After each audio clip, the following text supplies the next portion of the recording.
What's going on, people? Welcome back to the opposition preview as we look ahead to the game against Fulham with Jack from the Fulhamish YouTube podcast, all around Fulham fanzine that you guys can check out. The link will be in the description down below.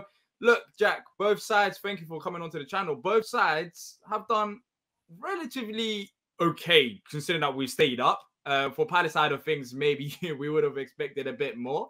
But Fulham, it's been an interesting story because we just spoke about before the season started. Many people will say maybe Fulham get relegated once again, or they narrowly stay up. But it's been a comfortable season, good FA Cup run, comfortable in the Premier League.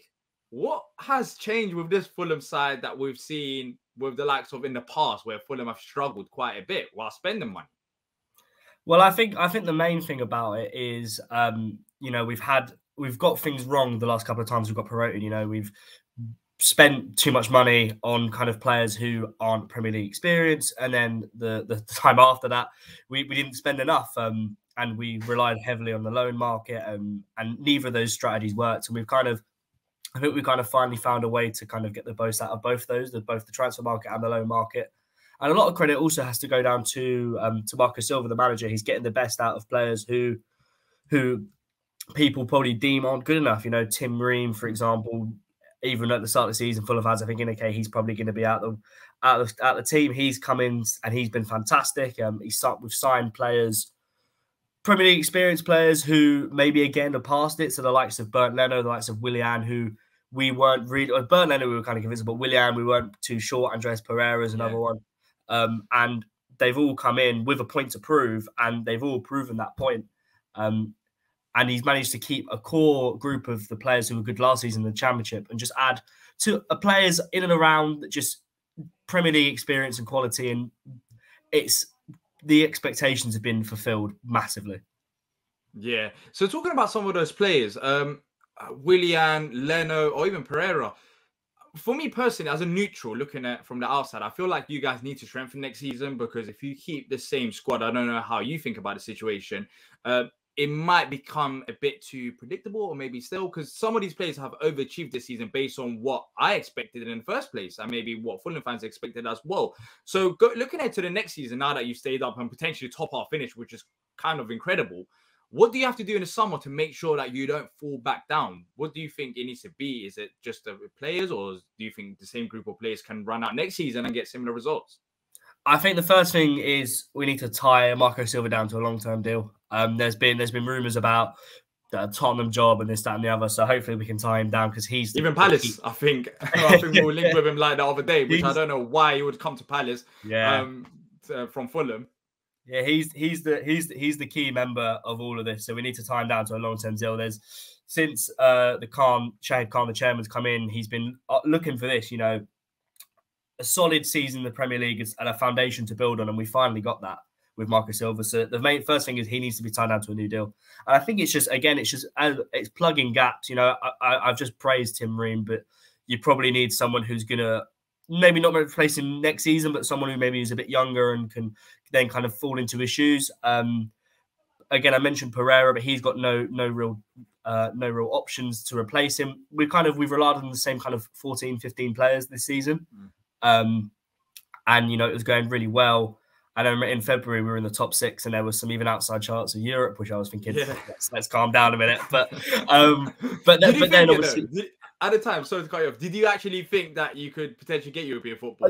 We won away at Brighton. We won 1-0 away at Brighton in February, and I was at the Amex. They were salty about that. Yeah, we got absolutely dominated, and we scored like our only chance of the game. And in that moment, I was thinking, there is something here. But then we unfortunately our lack of squad depth just kind of petered out towards the end. And then obviously we had the Mitrovic suspension from his incident with Manchester United, and it all kind of started to fizzle out a little bit. So I think it's just about adding a few players who are Premier League quality, just to plug some gaps, and just to ensure that we can have another season. If we can have another season next year where, I'm not saying top half, but if we have another season where we're not really too concerned about relegation, I'll be absolutely over the moon.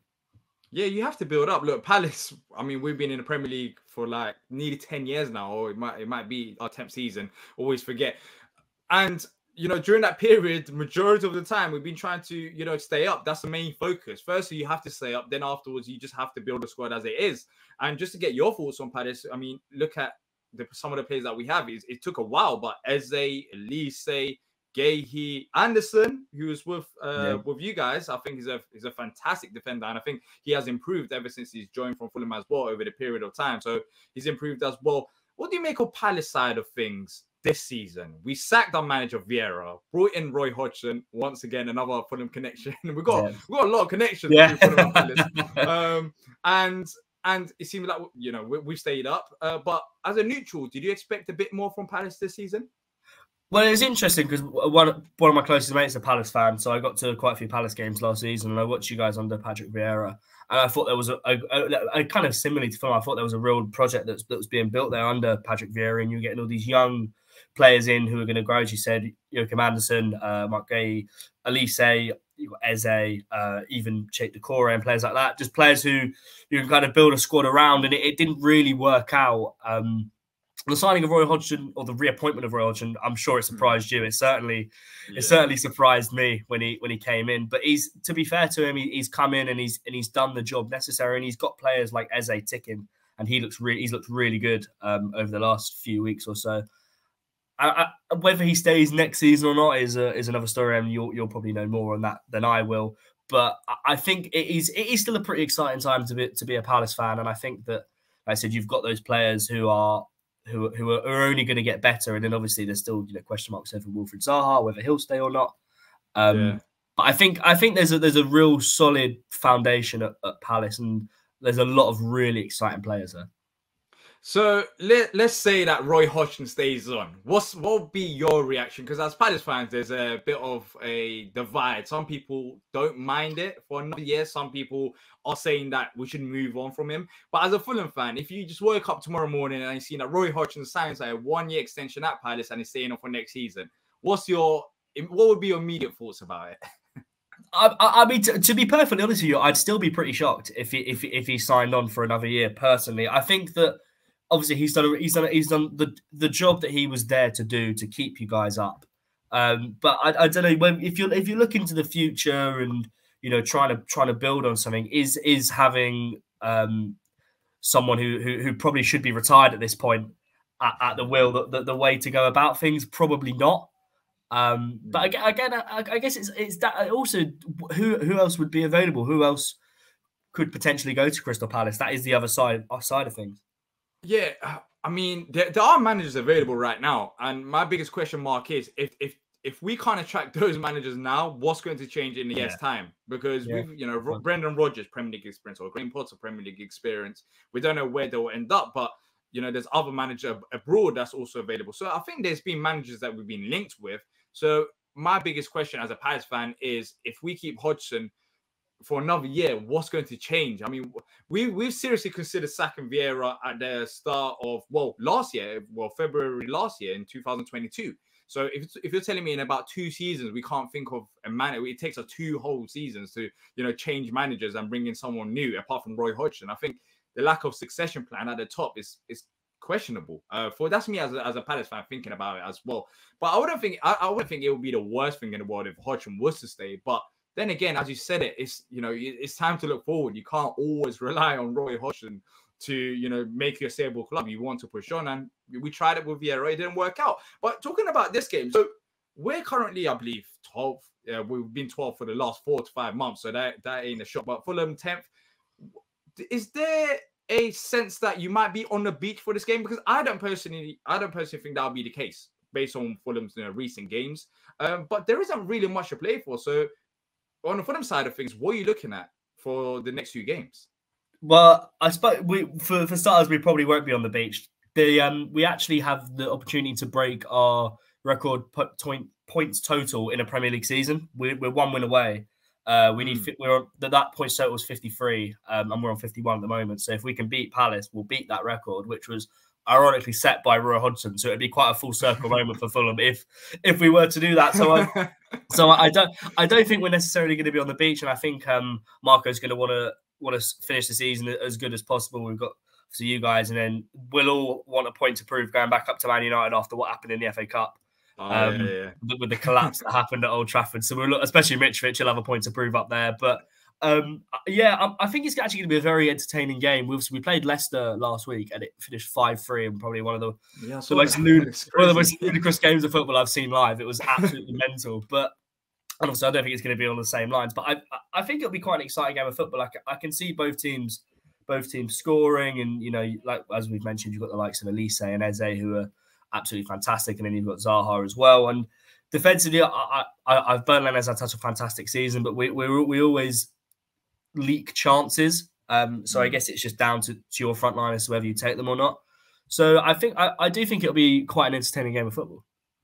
Yeah. So in terms of defensively, you leak chances, but in attack, you am I right in saying that you also create quite a bit? I mean, we saw it in the Leicester game as well. So what are your main strengths? Because when Paulinho is fit, I think he's fantastic. He's an underrated. Well, not really that much underrated because people are talking about him nowadays. But he's fantastic. But I don't know. I doubt is he fit for the Palace game?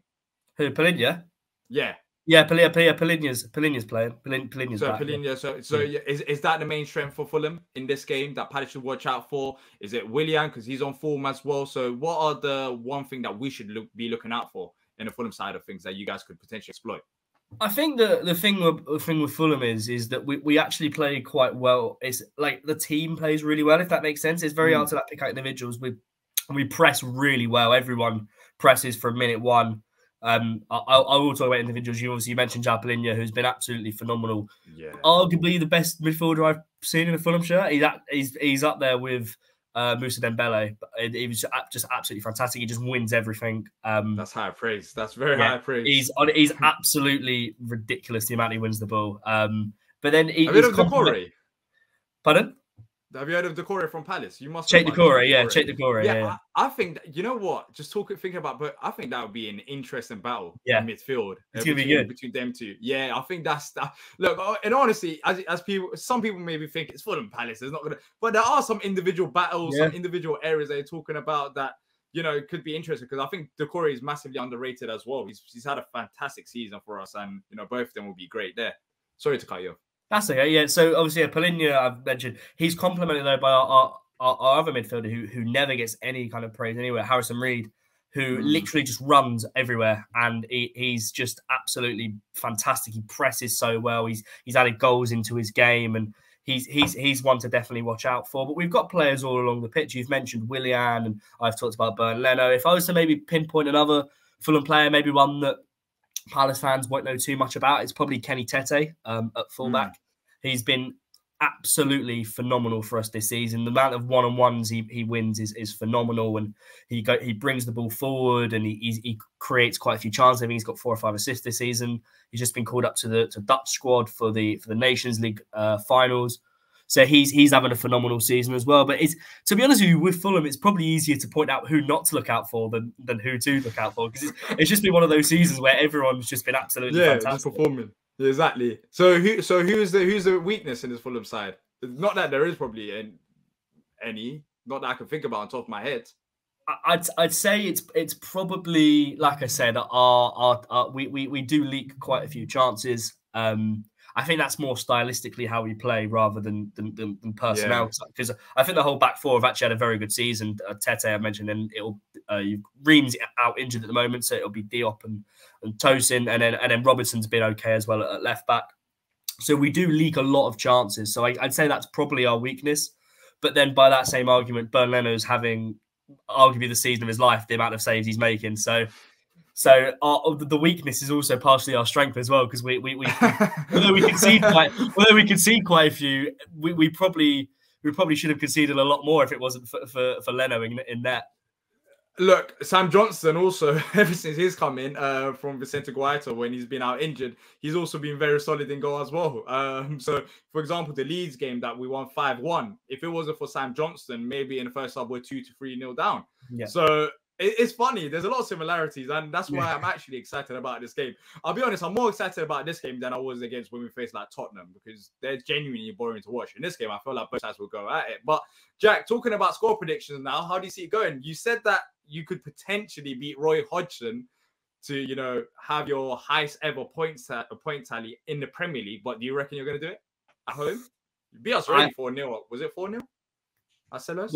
3-0, 3-0, 3-0, yeah, 3-0, yeah. terrific. After all the red cards, that was a weird game. But yeah, no, I think it's going to be a very, very entertaining game of football. I think one for the neutrals, to be perfectly honest with you. I agree. There's a lot of individual battles on that field that's going to be really, really exciting to watch. I am going to back Fulham. I think it's been one of those seasons where like every game I go into, I'm like, you know, we actually could get something from this game, and this one's no different. And I think Marco is going to be aware how important it would be to finish the season on a high. I think we need one more win and we secure a top half finish as well. And we finish above Chelsea, which is, if you told me that at the start of the season, I'd have said you're absolutely mental. So we're trying to do the same, by the way. So yeah. let's share the points. Let's share the points here. Yeah, I'm gonna go with us narrowly. I'm gonna go 2-1 to Fulham. 2-1 Fulham. I'm gonna go 1-0. I think it'll be a tight game. Away from home, the games that we've lost under Roy Hodgson has been, you know, Tottenham away, Wolves away. So I think it'll be another tight game. I just don't want us to fold like we've done in certain other. We haven't folded quite literally, but you know, our performance have quite drastically dropped in certain games, such as Tottenham and Wolves away from home. So for me, as a Palace fan, I'm looking forward to this game to see whether, you know, the players can perform away from home, because you can't always just perform at home and then be, you know, half the performance away from home. We destroyed Bournemouth. They didn't have a shot on target against us. So let's see what we do against Fulham. But I'm going to go for 1-0. Jack is predicting that his team is going to win. Let us know what you guys think in the comment section down below. As always, if you have enjoyed the content, make sure to hit the like button and subscribe to Normally Sound future Palace content. And also, Jack, as I said, Fulhamish, where can they find you? So we're on Twitter, Spotify, Acast, YouTube, you name a platform, it's on there. Everything. Basically everything. Description. Yeah. The link will be in the description down below, where you guys can go check out Fulhamish for all the latest Fulham reactions, literally audio, video, wherever you want to see it. Go check them out. That's it from me and Jack, and until next time, up the Palace.